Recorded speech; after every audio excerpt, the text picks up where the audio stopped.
Well, it's the day after the budget, and there's still a lot of questions about everything that's actually in here, with much still to be determined or announced. We'll start with auto insurance. Drivers, you're going to like this, even though you've probably heard it before. The government wants to reduce your rates, and they start laying it out here on page 76. The government is proposing to give drivers more choice, create more competition amongst insurance providers, which in theory would lower rates. It's also going to create a driver care card to make the claims process easier to navigate for injured claimants and end postal code discrimination. So even if you live in a high claims area, you can't be charged more for insurance. How? When? No answers yet.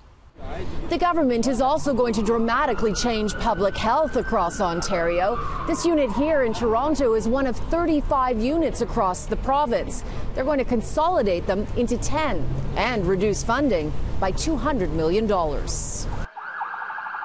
Public health units sound the alarms over disease and other health risks. Toronto's, for example, has been tracking the opioid crisis. Public health is also responsible for restaurant inspections and keeping track of immunizations. When asked, the government said it wants to streamline the public health units.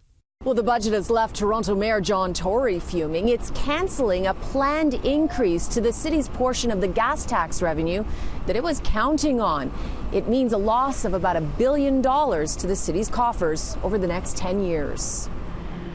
The city was going to put the money into maintaining the TTC. Now it will have a hole of about $24 million it needs to fill.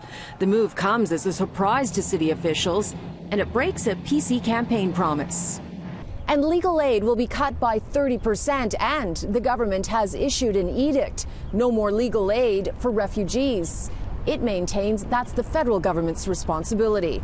So lots more to uncover in these pages.